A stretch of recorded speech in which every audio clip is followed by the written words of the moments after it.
Savez-vous que si vous étiez japonais, ou si vous vous mariez avec une femme japonaise, votre salaire pourrait ne jamais arriver sur votre compte? Dans de nombreux foyers au Japon, c'est l'entreprise qui verse directement votre revenu à votre épouse. Elle s'occupe de tout, le budget de la maison, les factures, les courses, et, chaque mois, elle vous remet une enveloppe. À l'intérieur, juste assez pour vos trajets, vos repas, et parfois un petit extra. Pour les Japonais, c'est une habitude installée depuis des générations. Pour les étrangers, c'est souvent un choc culturel. Difficile, par exemple, d'expliquer que vous envoyez une partie de cet argent à votre famille restée au pays, quand, ici, chaque yen doit rester pour le foyer. Et ce n'est que la première surprise. Derrière la précision des traditions et les lumières des villes futuristes, on découvre un pays où l'intimité d'un couple s'efface souvent après la naissance du premier enfant, où certains maris préfèrent prolonger leur soirée dans les bars, et où la fidélité peut cohabiter avec une tolérance discrète pour quelques escapades tarifées. Mais le Japon, c'est aussi des dirigeants d'entreprises incroyablement modestes, parfois plus sobres que leurs employés. C'est un pays où les traditions millénaires partagent l'espace avec les technologies les plus avancées, où la solitude alimente un marché de robots sexuels au réalisme troublant, et où certaines habitudes insolites en disent plus que n'importe quel guide sur la complexité de cette société. Aujourd'hui, nous allons plonger dans ce Japon méconnu, celui des règles invisibles, des contradictions assumées, et des vérités qui peuvent changer votre façon de le voir pour toujours. Au Japon, dans beaucoup de foyers, le salaire de l'homme ne passe même pas par ses mains. Le virement part directement de l'entreprise vers le compte de son épouse. Elle tient les comptes, décide des dépenses, règle les factures, chaque mois, donne à son mari une somme fixe pour couvrir ses trajets, ses repas, et parfois un petit extra. Cette organisation n'est pas considérée comme étrange ici. Elle s'appuie sur une répartition des rôles installés depuis des générations. L'homme assure les revenus, la femme gère le foyer. Souvent, elle arrête de travailler après la naissance du premier enfant et ne reprend qu'une fois les enfants adultes, vers leurs 20 ans. 2 décennies consacrées entièrement à la maison. Pour un étranger, c'est une habitude qui peut surprendre. Difficile d'imaginer, par exemple, envoyer de l'argent à sa famille restée au pays quand, au Japon, chaque yen est pensé pour le foyer. Cette manière de faire a aussi un effet moins visible, elle fige les rôles dans le couple. Celui qui contrôle le budget détient une part du pouvoir, ce qui peut créer une distance, parfois silencieuse, entre les conjoints. Et derrière cette distance, commence une autre facette de la vie de couple japonaise, bien moins connue. Au Japon, dans beaucoup de couples, la complicité change radicalement après la naissance du premier enfant. Pour certains, l'intimité disparaît presque du jour au lendemain. Les rapports deviennent rares, parfois inexistants. Les Japonais ont même un mot pour ça, sexless. Sec, direct, et parfaitement descriptif. Ce n'est pas vécu comme un scandale. C'est souvent accepté comme une étape normale de la vie de famille. La femme se consacre aux enfants et à la maison, l'homme à son travail et aux revenus. Chacun reste dans son rôle, et ces rôles ne se croisent plus beaucoup sur le plan intime. Quand le besoin se fait sentir, certains hommes se tournent vers les services tarifés, une pratique connue et discrètement tolérée tant qu'elle reste dans le cadre. Pour un étranger, cette attitude est déconcertante. Pour beaucoup de Japonais, c'est une façon d'éviter les tensions, de préserver l'harmonie du foyer, même si cela signifie vivre côte à côte comme 2 colocataires. Ce climat se reflète aussi dans les habitudes quotidiennes. Il n'est pas rare de voir des maris prolonger leur soirée dans les izakaya, ces bars traditionnels ou au bureau. Non pas pour s'amuser, mais pour retarder un retour à une maison où les échanges se font rares. La chaleur des néons, un verre à la main, et les discussions entre collègues deviennent alors préférables au silence du salon. Ce paradoxe frappe. Dans un pays qui valorise autant le mariage et la loyauté, la vie conjugale peut prendre des formes qui, ailleurs, paraîtraient incompatibles avec l'engagement. Un équilibre fragile, maintenu par des règles tacites, et par une volonté presque obstinée de sauver les apparences. Dans de nombreux pays, la réussite se mesure à la taille de la maison, au modèle de voiture ou au prix du costume. Au Japon, ces signes extérieurs ne veulent pas toujours dire grand-chose.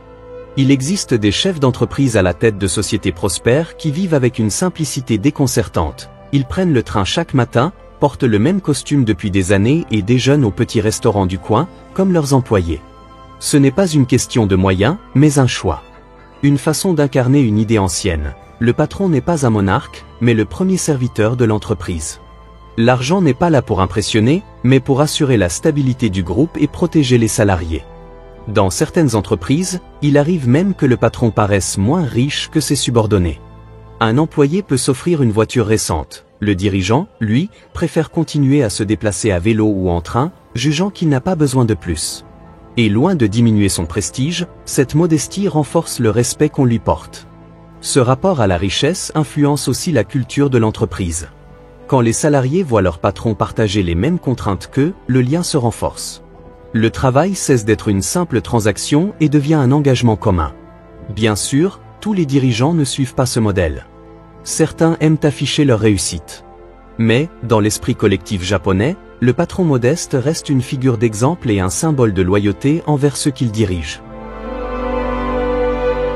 À première vue, on croirait voir une scène de film futuriste. Des poupées humanoïdes si réalistes qu'il faut parfois s'en approcher pour réaliser qu'elles ne respirent pas. Pourtant, au Japon, ce n'est pas de la fiction. C'est un marché bien réel et en plein essor. Ces robots sexuels, issus d'un mélange entre robotique de pointe, silicone médical et intelligence artificielle, vont bien au-delà de la simple apparence.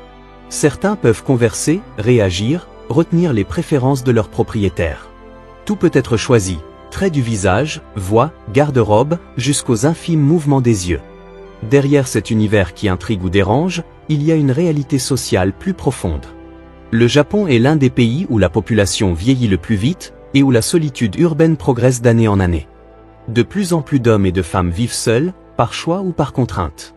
Les relations amoureuses sont vues comme coûteuses, fatigantes ou incompatibles avec un rythme de travail qui laisse peu de place à l'intime. Dans ce contexte, ces robots deviennent pour certains une réponse à l'isolement. Une présence qui ne juge pas, ne contredit pas et ne demande pas de compromis. Pour leurs détracteurs, c'est un signe inquiétant. La technologie éloigne encore un peu plus les gens les uns des autres. Pour d'autres, c'est une solution pragmatique. Si la solitude est inévitable, autant la rendre plus supportable. La question dépasse la seule sphère intime. Elle touche à notre rapport à la technologie. Doit-elle seulement nous assister ? Ou peut-elle remplacer, au moins en partie, ce que nous recherchons dans les relations humaines ? Au Japon, cette réflexion n'est pas abstraite. Elle est déjà visible dans les vitrines, les ateliers de fabrication. Pour certains, jusque dans leur salon. Au Japon, chaque saison, chaque rue, chaque geste du quotidien peut cacher une coutume unique. Certaines sont pleines de grâce et de symboles, d'autres paraissent étranges aux yeux d'un étranger, mais toutes racontent l'histoire d'un pays où passé et futur cohabitent en permanence. Il suffit d'entrer dans un café à thème pour s'en rendre compte. Serveurs déguisés en personnages d'anime, salon où l'on boit un thé entouré de chats, de hérissons ou même de hiboux. Ces lieux ne sont pas qu'un divertissement, ils offrent une parenthèse, une respiration dans un quotidien exigeant. Les festivals ajoutent à ce tableau une énergie unique.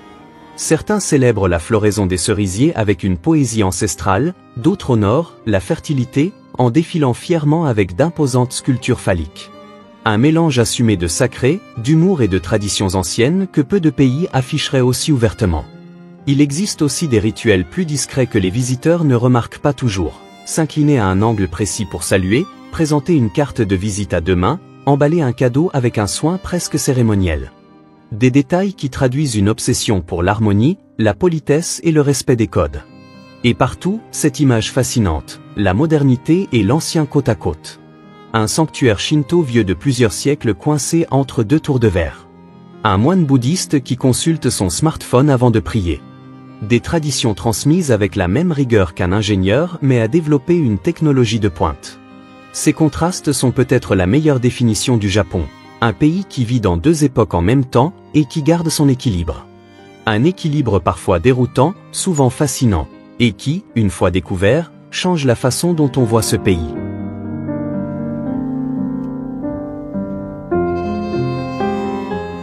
La cuisine japonaise ne se résume pas au sushi et au ramen.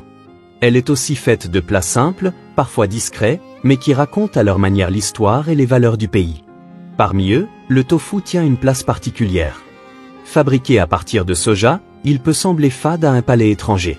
Pourtant, au Japon, il est apprécié pour sa texture, sa pureté et sa capacité à absorber les saveurs.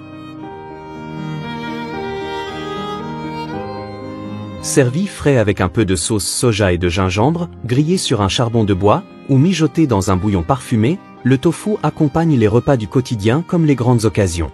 Sa légèreté et sa richesse en protéines en font un aliment respecté, symbole d'équilibre et de sobriété.